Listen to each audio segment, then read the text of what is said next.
Mr. Boomgarden. Thank you, Mr. Mayor. 3 weeks already.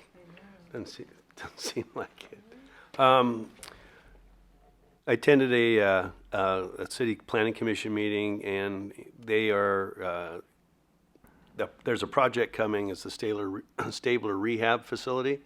Many of you might be aware of it. It's over here off of Stabler Lane. Used to be a behavioral health facility that's been vacant for many, many years, and they're using local contractors, and they're going to get that project moving, which is a great use for a long-term vacant piece of property. I'd like to see more of that happening. Mm-hmm. This afternoon, witnessed the pinning of firefighters, and it's nice that we've got this new crop, as presentation talked about.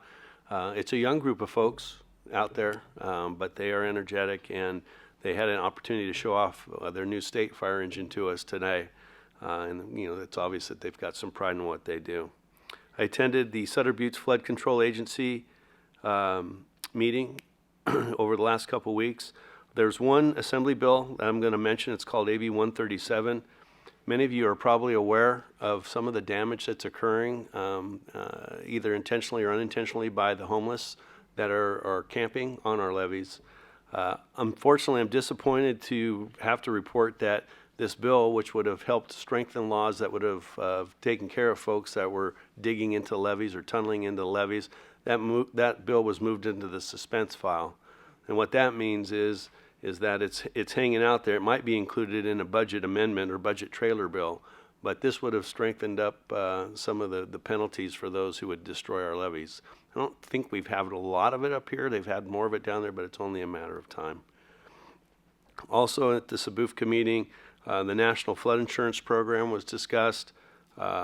This national flood insurance has to be reauthorized periodically, and it's time to be reauthorized now. There's some things that they're trying to do for our, not necessarily in the city, but in the ag, for our ag people down in the county, that would be of benefit to them. So hopefully they can do that. This would lower some insurance rates for those that are in the 100-year and the 200-year flood range. Also attended LAFCO as the city's representative. I was selected to attend the Cal LAFCO conference as Sutter County's LAFCO rep, so I'll be going to that in October. I think there's relative significance into that just because of Bogue Stewart Master Plan and some other city growth things. So I'll let you know how that goes. I was a bit disappointed, and I don't mind mentioning it in this meeting. We had talked about not receiving a stipend for attendance at those meetings, and it came up for a vote. I voted not to receive the stipend. However, that lost 4-3. It's my opinion, and I'm going to go on record saying is that those things are voluntary, and that's why we serve. We don't need to be paid for them. Just a little political statement on my behalf. I do want to mention one thing about LAFCO, and this is for staff.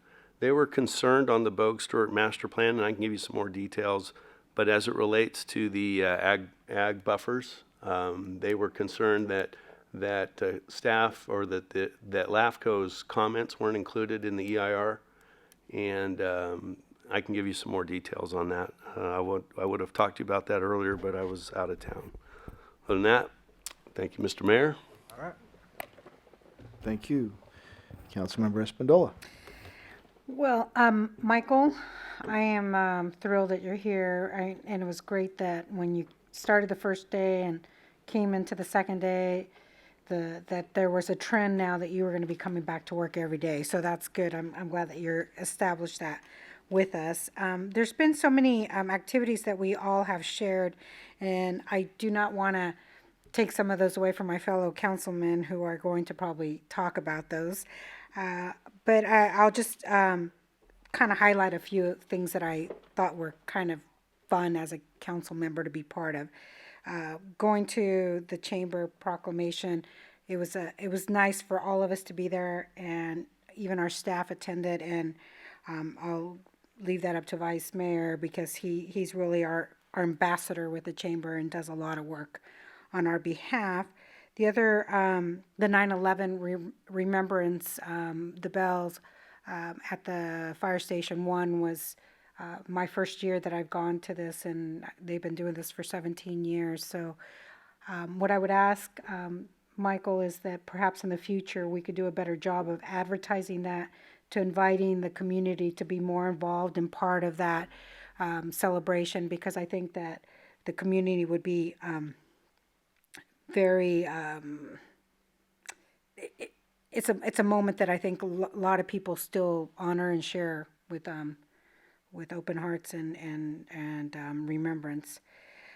A kind of a funny situation, and also a kudos to our police, and that is the Marysville Stampede. And Councilman Shaw is going to talk about that, I'm sure, because he really enjoys that, and I do too. But just to say, he has a better thing to. I don't want to take his thunder. He was responsible for the So anyhow, perhaps, thanks, Councilman Boomgarden.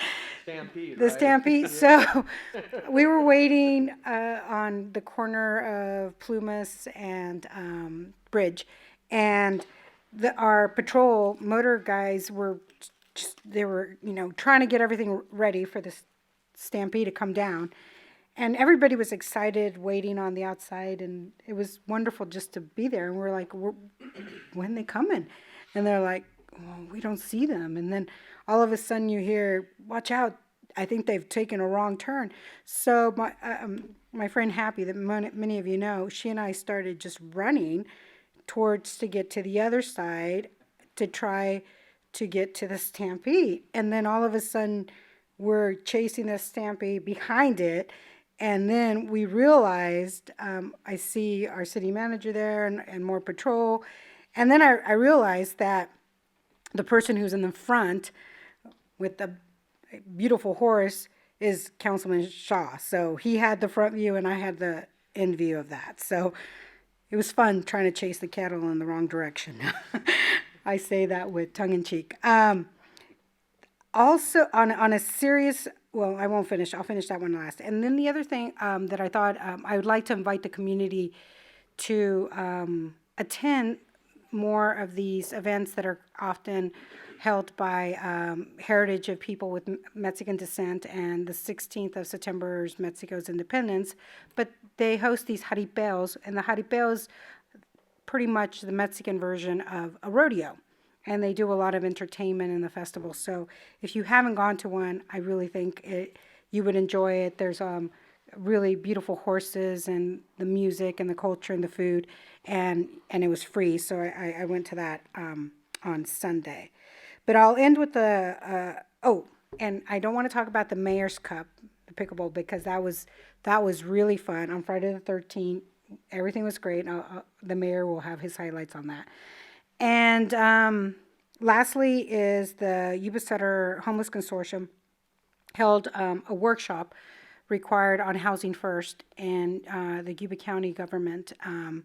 And the room was full of providers and community members and elected officials to learn about the requirements and the changes in the laws with housing for homeless and those areas. So we're making some great efforts in Homeless Consortium, and Vice Mayor Cardoso was there as well, and so was Brad McIntyre at that particular training. And I hear often really good feedback from our providers and our partners about the engagement and how strong our presence is in these meetings and in the services, in particular with law enforcement as well, that are very active in helping when homeless situations are happening. That doesn't mean that they have stopped and things are improved in the community, but we're making all efforts in helping, minimize and reduce homeless issues.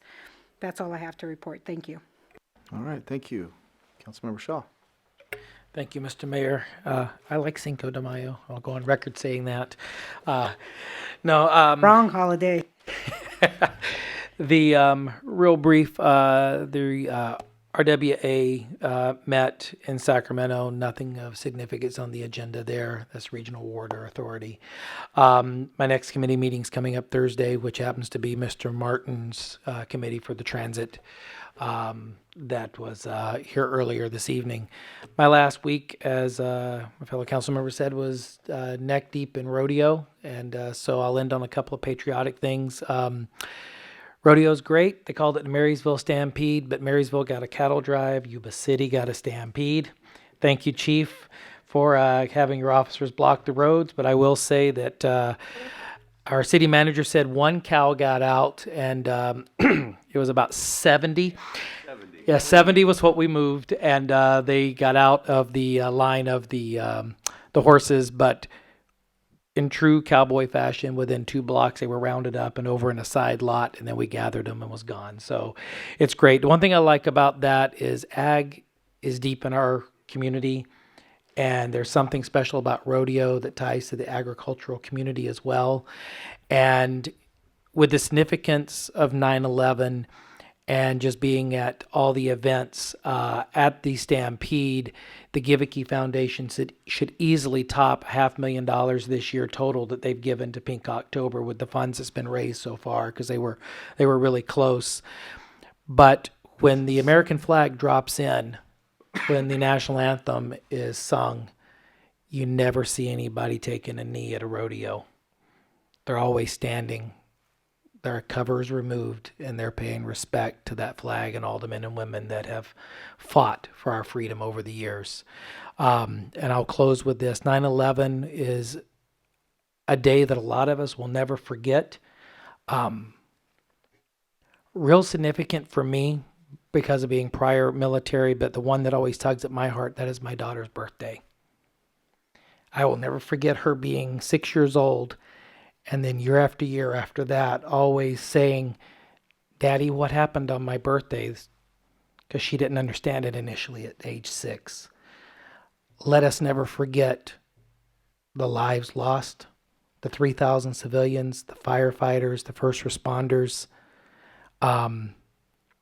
What George W. Bush said that day with the megaphone with the firefighters in New York City, they heard us. And never forget that. We have a tendency over the years to let things just get softer and softer. Remember what happened on days like 9/11, Pearl Harbor Day. Those are days that are truly historical and have meaning with our country. And today just happens to be Constitution Day as well. So we go right back to our governing document of this republic and those tests that have made us the true republic that we are today. So I'll close with that. All right, well said. Vice Mayor Cardoza. Thank you, Mr. Mayor. First of all, before I start tonight, I would like to thank Chief Landon and our Yuba City Police Department for the issue that we had yesterday here in Yuba City. We're very thankful that we live in a community where we have great men and women in our police force that took care of the issue, and it was a big issue, and it was well taken care of. Our men and women of the force did a great job, and it could have been worse, and the situation was taken care of professionally. And I just want to make special thanks out to you and your Yuba City Police Department, Chief. Before I start off, I'm going to start off with meetings. There's going to be a lot of repeats, so I'm going to be real quick and short. Like I said, we attended with Councilman Espindola the Homeless Consortium meeting, and then also the next day, the city manager and myself, Michael, we went to the Bi-County Homeless Services Group meeting, attended the Southern Abuse Flood Control Agency meeting also, Planning Commission meeting, and then we had interviews with the Economic Development Commission, the mayor and I. Swearing in this afternoon of the badge pinning. We have 4 promotions and 1 brand new firefighter. Congratulations to our fire department. Make it quick. We were all at the Mayor's Cup. We all attended the proclamation to the chamber. It was open house, National Chamber Week. For community events, we had the cattle drive, of course. The rest, it stands for Regional Emergency Shelter Team. Their 9th annual luau dinner I attended, And these folks, it's all volunteer, all donations, and they take care of people in the wintertime that have no place to live. All the churches in the community come together, and these folks take care of anybody. They're not out in the cold. They're in a nice warm building with a warm meal. The ceremony of the 9/11, I didn't get the memo for our fire department, and we ended up at the 9/11 ceremony in Marysville at the Washington Square with Councilmember Shaw and Boomgarden. I attended the walked-in Alzheimer's, and then we also attended the annual Blues and Brews barbecue celebration for the Kiwanis, and all that money stays in the community for the children in the community for school scholarships. And then Saturday, Councilmember Shaw and myself attended the Celebration of Heroes. And for chamber events, because we've been having a lot of meetings, I've only been able to go to a couple. We had a ribbon cutting at Freedom Own Health, and then of course the business after hours, Gewicke Ford for the Marysville Stampede Rodeo kickoff party. And that's it for me. Thank you. All right, thank you. Very good. I'll make mine stuff quick as well. Just things I attended was of course, the Economic Development Commission interviews for those two individuals we appointed tonight. I did have another Meet the Mayor event. This time it was in Mr. Tam's classroom, kind of an impromptu. George isn't here. He's always very helpful with that. But it was an impromptu. Mr. Tam's class over at Feather River Academy. He teaches adults who are reintegrating, have kind of aged beyond high school from the special needs arena. It was very interesting. I got some really good questions I can't repeat, but it was good. The 9/11 memorial at the fire department was very moving and very well said, Mr. Shaw. It was a pleasure to be there for that. The Sutter Buttes Flood Control Agency attended that meeting. As mentioned, the National Flood Insurance was discussed there, among other things on the more of a routine nature. Gil Sizer meeting this year for the district. It was very quick. It was probably a 10-minute meeting. Regular routine business happened there.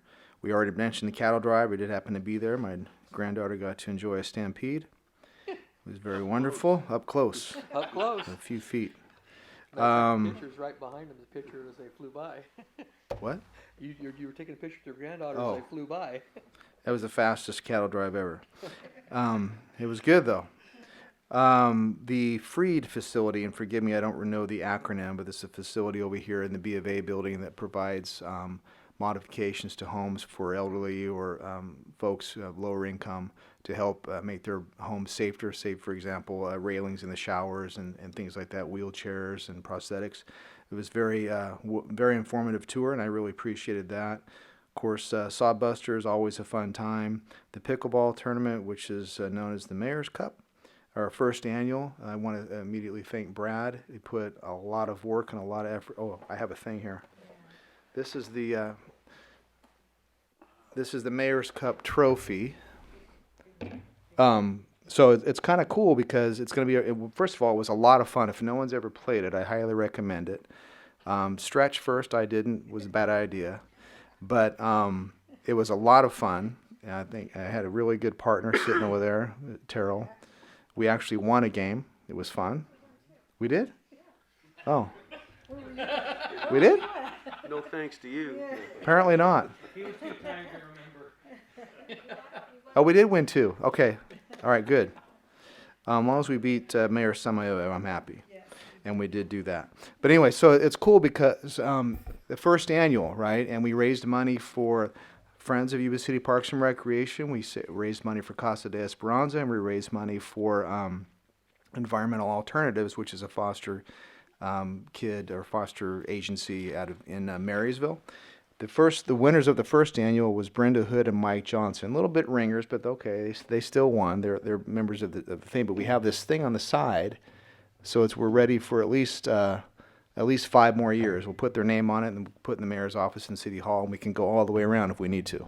So it's pretty cool. It was a lot of fun, and I love the win-win stuff where you have fun for a good cause. There's no way you can go wrong. And I really want to thank our presenting sponsor, was the name, the word for it, Ron and Norma Giovanetti. There's a familiar name for all of us when it comes to philanthropy in this community. They stepped up once again and really helped out. So I really appreciate everyone's participation in that. And then I just also want to echo what Vice Mayor Cardoza said about the incident yesterday with PD. You know, the officers, they go to work every day and they train every day, mentally prepare every day for something that they hope never happens, ever. Well, tomorrow it did, or excuse me, yesterday it did. And I'm just very thankful that everyone went home that night. And we really appreciate the work you all do. So thank you very much, Chief. All right. I hope I'm not forgetting anything. Assuming that I'm not, we will adjourn for the evening. Thank you very much all for being here.